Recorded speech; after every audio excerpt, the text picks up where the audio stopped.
continuar então, de onde eu acho que eu parei, não sei se está gravando, não esteja gravando, está gravando, está gravando, tá, parece que está gravando.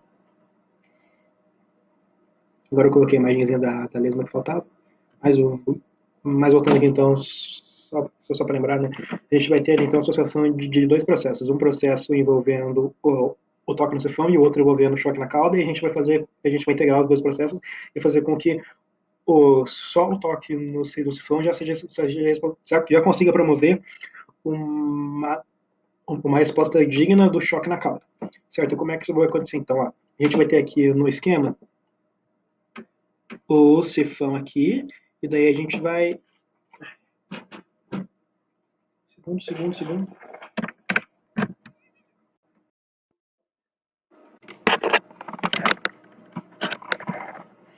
Isso.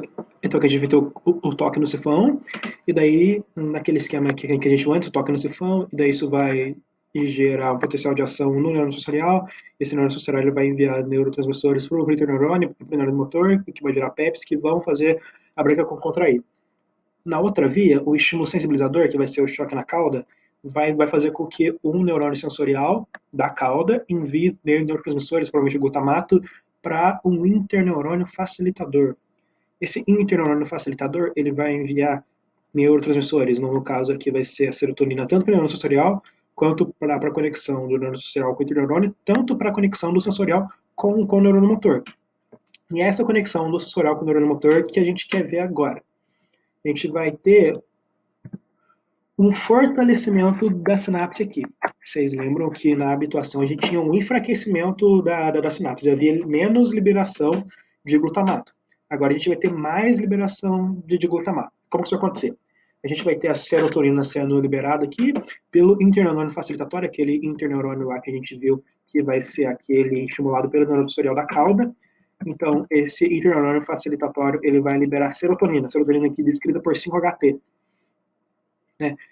E essa serotonina vai entrar através do receptor dela, ela vai interagir com esse receptor, então ela vai se acoplar a um receptor da proteína G. A proteína G, então vão ter duas vias aqui apresentadas por 1 e por 2, em que a serotonina vai se acoplar com dois de diferentes tipos de receptores associados à proteína G. No primeiro tipo de receptor, ela se acopla à proteína G e vai ter ativação da adenilatociclase. A adenilatociclase produz o AMP cíclico. AMP, que é sigla qual que é a sigla do AMP? AMP, monofosfato de adenosina cíclico. Então a gente vai ter produção, aumento de produção de monofosfato de adenosina cíclico. Isso vai ativar a proteína quinase A, ou PKA. Então a gente vai guardar aqui a PKA e vai agora para outra via. A outra via a gente vai ter a serotonina fazendo o quê? A serotonina vai se acoplar também a um outro tipo de receptor na proteína G, que vai ativar esse PLC. Eu não sei o que PLC significa, porque o Kanda não fala isso no livro dele, ou talvez fale, mas eu não li. O PLC ele vai ser responsável por fosforilar fosfolipídios. Fosfolipídio, né? Responsável pela hidrólise. Ele vai ser responsável pela hidrólise de fosfolipídios. Fosforilar fosfolipídio é estranho. Vai ser responsável pela hidrólise de fosfolipídios. A hidrólise de fosfolipídios vai ativar o PKC, a proteína quinase C. Então agora a gente tem PKA e PKC. Ambos vão agir para aumentar a quantidade de neurotransmissor, no caso o glutamato, presente aqui na fenda sináptica. Como que eles vão fazer isso? Cada um vai fazer isso de uma maneira diferente. O PKA ele vai fosforilar determinados canais de potássio.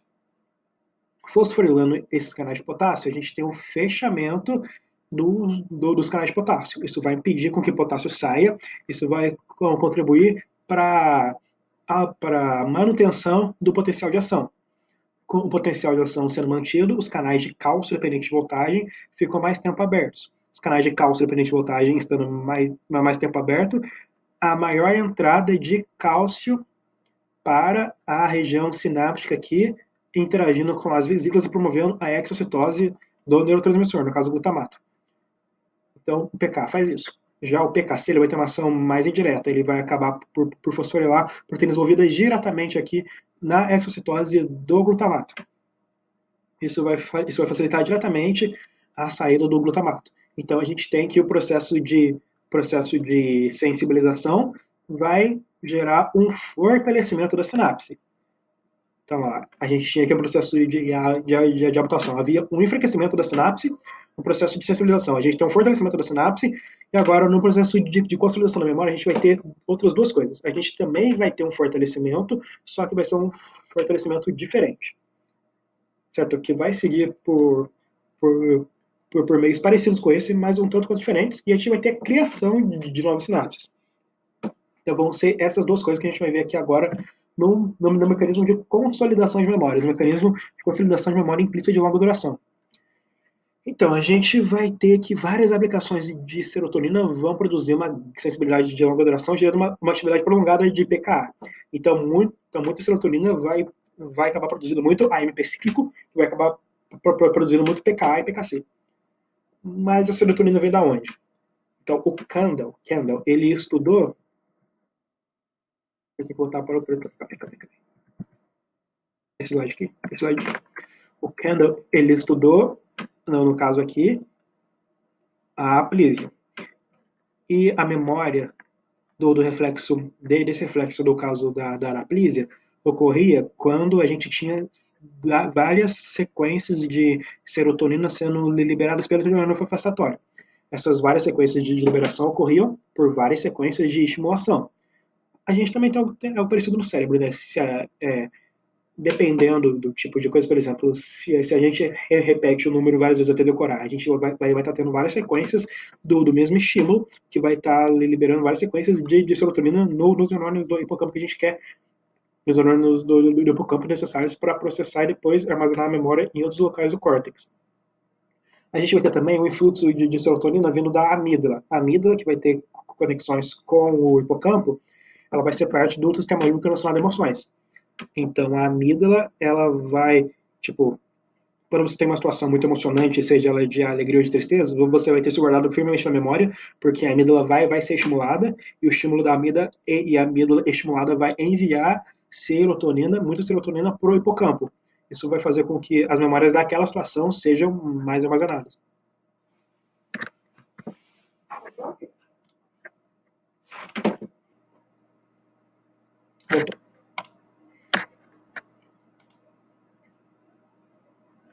Então, né, amígdala, serotonina, isso aí. Então, voltando para lá, a gente vai ter ali uma. Não, eu vou deixar essa imagem mesmo.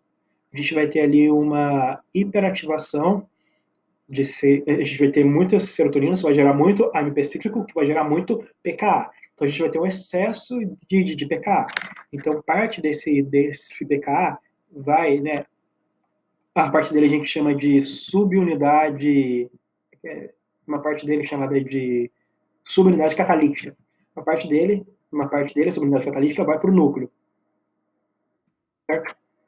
E também a gente vai ter uma outra proteína sendo ativada aqui, a MAPK, que é a proteína quinase ativada por miógeno, acho que assim fala, que também vai ir para o núcleo. Essas duas proteínas elas vão ter uma ação importante no núcleo, só que antes da gente ver a ação dela, é melhor ver como é que está a situação no núcleo antes da chegada dessas proteínas. Então, a gente vai ter essa situação aqui, ó. Essa situação aqui normal. No núcleo, a gente vai ter ali a região gênica que vai ser responsável por aqueles padrões distintos de fortalecimento da sinapse e de crescimento de novas sinapses. E a gente vai ter aqui a região promotora, a região ativadora deles. Então a gente tem o CRE, né, a região estimuladora de EBP, e nela a gente vai ter o CREB1 e CREB2. CREB é a sigla de proteína de ligação dos elementos.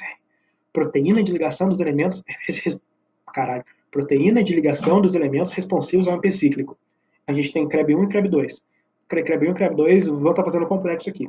CREB1 é uma proteína que vai ativar o processo de transcrição da sequência gênica de interesse. O CREB2 é uma proteína que vai inibir essa ativação. O CREB1 ele ativa como? Ele recruta uma outra proteína que vai ser responsável por liberar esse TATA que a gente está vendo aqui. TATA box é uma sequência de genes que vai ser responsável pelo recrutamento da RNA polimerase 2. O Tata Box ele está firmemente aderido aqui às histonas. certo? Então ele vai estar ali muito enroladinho então o DNA em questão vai estar muito enroladinho nas estonas, a gente vai ter que desenrolar esse DNA para aí sim chegar a RNA polimerase e transcrever. E qual que é o papel da PKA e da MAPK nesse processo? Voltando para essa imagem aqui. Não, para outra imagem. A PKA vai ser responsável por fosforilar o CREB1. Fosforilando o CREB1, ele ativa o CREB1, enquanto a MAPK vai fosforilar o CREB2. Fosforilando o CREB2, ela inibe o CREB2. Então, essa combinação de ativação de CREB1 e inibição de CREB2 vai gerar uma ativação da região que a gente precisa ativar para ter a transcrição daquela sequência gênica. Então, o CREB1 ativado, agora ele pode recrutar aquela outra proteína, a proteína chamada CBP, que é a proteína ligante ao CREB, a sigla. O CBP ele vai ser responsável por acetilar as estonas.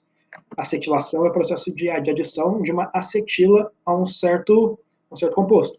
No caso, ele vai adicionar acetila às estonas. Por que ele faz isso?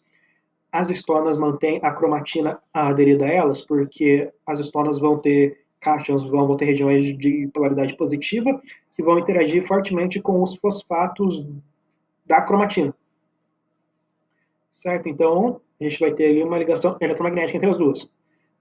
A acetilação, a ação da acetila na cromatina vai ser de se ligar a essas regiões de polaridade positiva e neutralizá-las. Isso diminui a aderência da cromatina às estonas. Isso, então, diminuindo a aderência, a gente vai ter ali um afrouxamento da cromatina e a possibilidade de exposição daquela regiãozinha chamada Tata Box.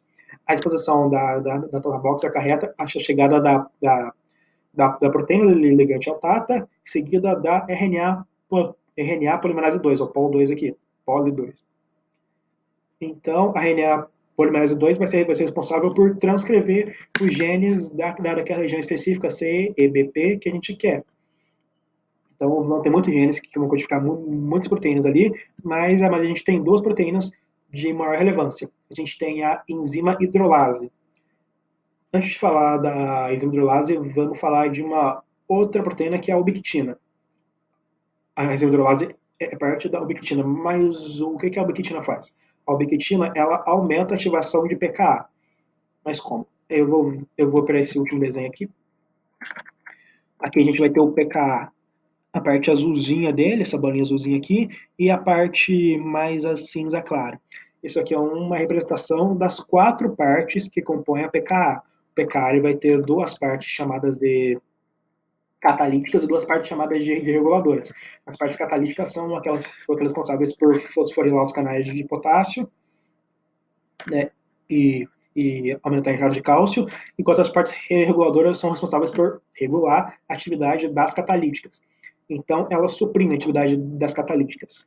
Essa enzima codificada naquele trecho naquele trecho de DNA, se chama enzima hidrolase, ela vai catalisar a reação da ubiquitina, degradando as porções reguladoras da PKA.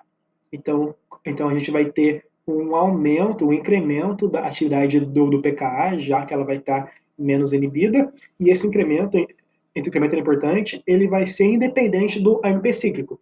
Então, nesse caso, a gente vai ter uma continuação da atividade da PKA, uma continuação da manutenção, uma manutenção daquele do trânsito de glutamato ou de outro neurotransmissor na região ali do hipocampo, sem depender de mais ampicíclico, sem depender de mais serotonina. Então, vocês lembram que a consolidação da memória dependia de um processo especial de fortalecimento da sinapse, de criação de novas sinapses? O processo especial de fortalecimento de sinapses é esse rolê todo aí de APK e CREB1 e CREB2 vai gerar a hidrolase. E a hidrolase é uma catalisadora da ação da ubiquitina, que vai degenerar, que vai degradar a porção reguladora da PKA, fazendo com que ela consiga atuar mais livremente. Além disso, um outro gene de transcrição, além disso, um outro gene de um fator de transcrição é a proteína identificadora de ligação à caixa, CAAT. Certo? Então a gente vai ter aqui, ó, que a ativação do o CREB ativado vai ativar o fator de transcrição CEBP. Esse fator de transcrição ele forma um dímero, então, né, polímeros são muitos meros, dímeros são 2 meros, então vai ser duas proteínas juntinhas, 2 monômeros juntinhos, o dímero, que ele pode formar com ele mesmo ou com outro fator chamado fator de ativação. Então esse dímero ele vai atuar em genes ajusantes que desencadeiam o crescimento de novas conexões. Um desses genes que o dímero em questão atua é o CAAT. O CAAT vai ser importante para a formação de novas conexões, de novas conexões sinápticas. Segundo Kendall, a cascata de eventos em si que desencadeia o crescimento de novas sinapses ainda é um pouco misteriosa. Mas os processos geradores dessa cascata já são compreendidos, né, e tem a ver com o dímero CEBP e com aqueles genes da jusante, incluindo o CAT. Então, com esse processozinho, a gente vai ter formação de novas sinapses. A formação de novas sinapses é aquela segunda parte, aquela segunda porção do mecanismo necessário para consolidar memórias. Então, com esse processo feito, memórias são consolidadas. O processo é feito no hipocampo, a consolidação das memórias é feita em outras regiões do córtex.